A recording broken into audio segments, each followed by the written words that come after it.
Hello my dear students, बेटा आज मैं आपके लिए पॉलिटिकल साइंस जो कि आज ही हुआ है पेपर 21 अप्रैल 2022 में। ठीक है, आज ही हुआ है पेपर, 12 से 3 टाइमिंग था।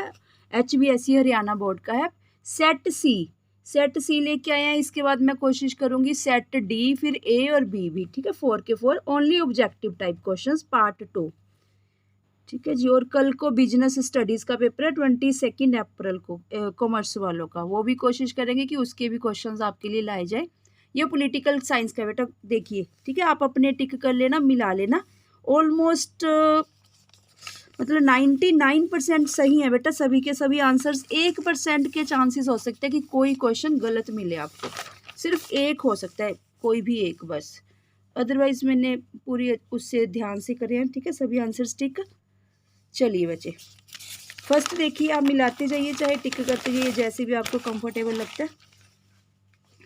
फर्स्ट क्वेश्चन देखिए, इंग्लिश और हिंदी मैंने दोनों में टिक लगा दिए।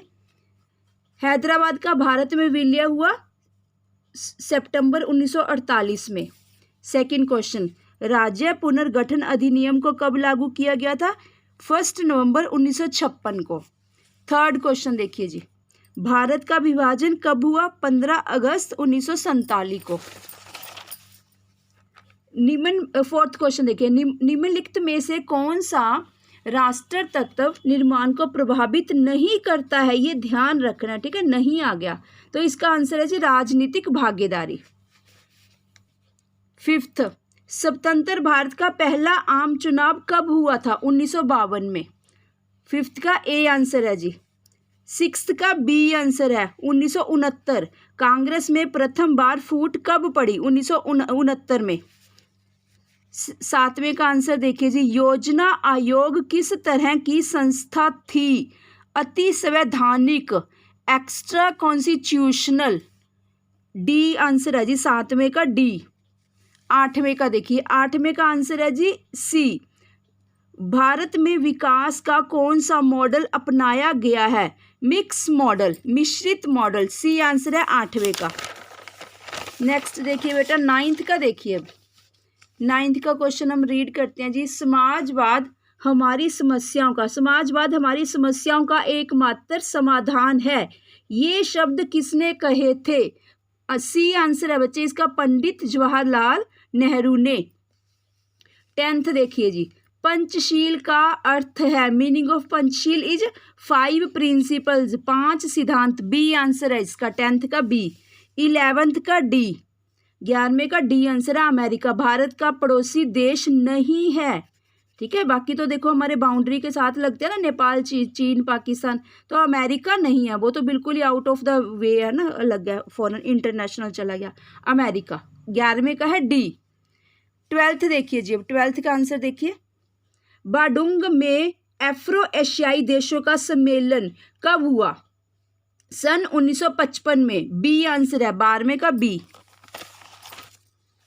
चलिए जी, 13th देखिए। 13th, भारत के प्रथम प्रधानमंत्री जवाहरलाल नेहरू की मृत्यु कब हुई थी? ए आंसर है इसका मई 1964 में।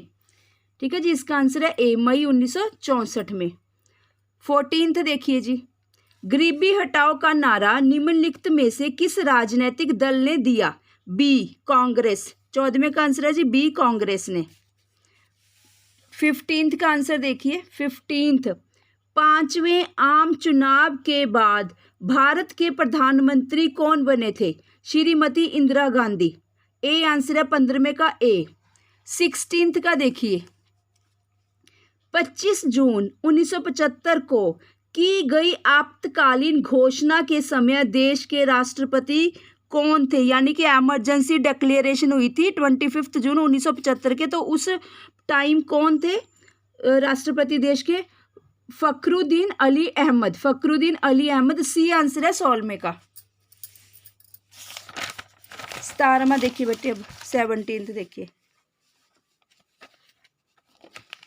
17वें का है जी बी, इंदिरा गांधी, श्रीमती इंदिरा गांधी। भारत में प्रतिबंध, नौकरशाही एवं न्यायपालिका रूपी अवधारणा को किसने जन्म दिया था? श्रीमती इंदिरा गांधी ने। बी आंसर है। 18वें का है जी सी श्री मोरारजी देसाई। देश में प्रथम गैर कांग्रेसी प्रधानमंत्री निम्नलिखित में से कौन था? श्री मोरारजी देसाई। 19 का देखिए आंसर 19 का है डी, यानी कि उपरोक्त सभी। कौन कौन से उपरोक्त सभी? क्योंकि क्या लिखा, निम्नलिखित में से कौन सी वस्तु वैश्वीकरण की प्रतीक है? ग्लोबलाइजेशन। विदेशी वस्तुएं, विदेशी आप खुद देखिए ना, इंटरनेशनल कीवर्ड आ गया सभी के साथ, तो इट मीन सारे के सारे आ जाएंगे।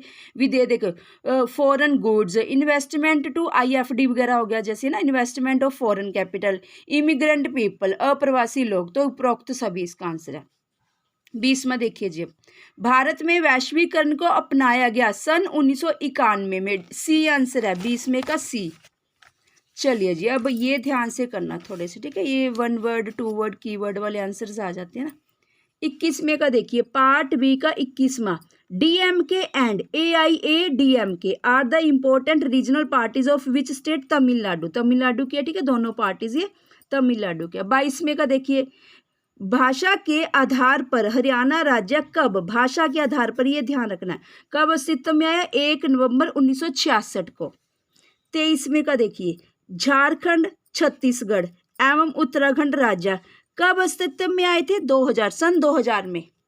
24 का देखिए, बहुजन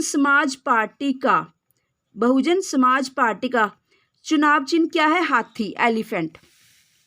25 देखिए बच्चे, 25वां, भारत में नई आर्थिक नीति, न्यू इकोनॉमिक पॉलिसी, नेप भी बोलते हैं, ठीक है, new education policy, new economic policy, कब अपनाएगी? 1991 में।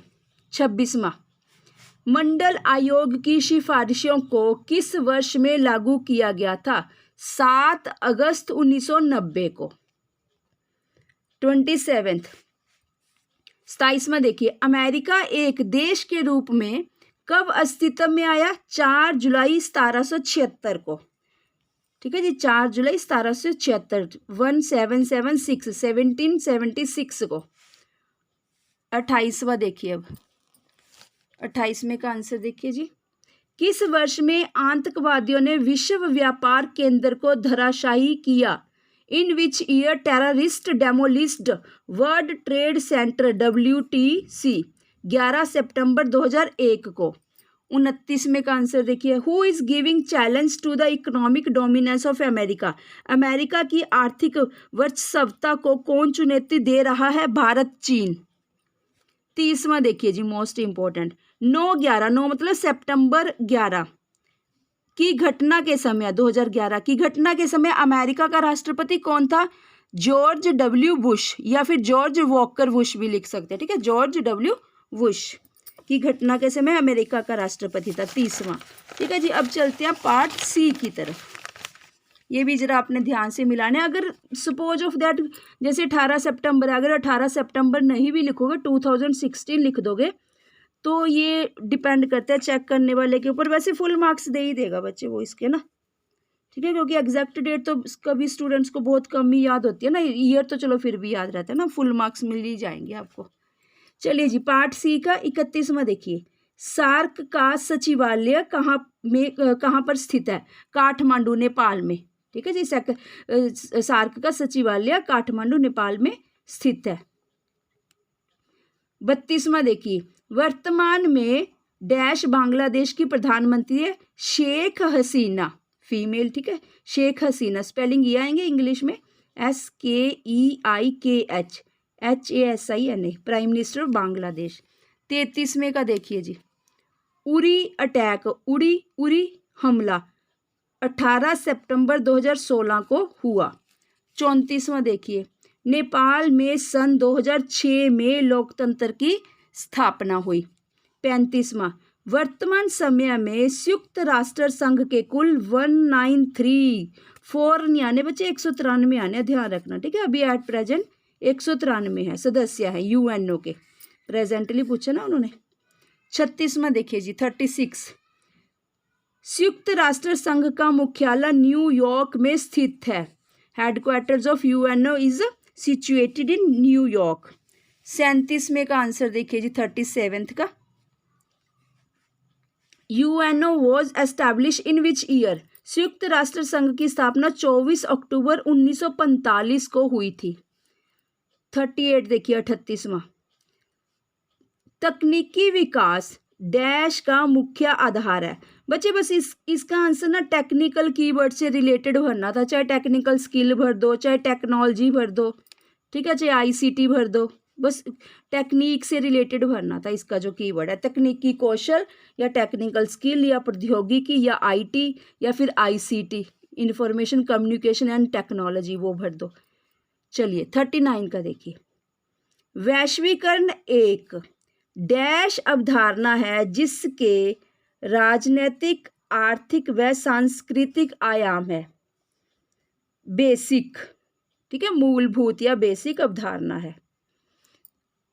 थोड़ा सा ये शायद इसमें हल्का सा डाउट हो सकता है बेटे, ऑलमोस्ट बाकी मैंने सभी ओके है मेरे क्वेश्चंस के आंसर ना, सिर्फ इसी में हल्का सा डाउट हो सकता है बस। चलिए जी लास्ट देखिए 40th, संचार क्रांति ने देशों की दूरियां, ठीक है, जैसे अपना टेलीकम्युनिकेशन वगैरह हो गया, सेल फोन्स हो गए, देशों की दूरियां डैश करने में प्रमुख भूमिका निभाई है, को दूर करने में, कम करने में, रिड्यूस करने में, ठीक है। कम्युनिकेशन रेवोल्यूशन, क्रांति revolution has played prominent role to reduce the distances of countries. चलिए बेटा थैंक यू जी। इसी के साथ ही आपका पॉलिटिकल साइंस का पार्ट सी जो कि आज ही हुआ है पेपर बेटा ख़त्म, इसका आंसर सोल्यूशन मैंने अपलोड कर दिया। Thank you students.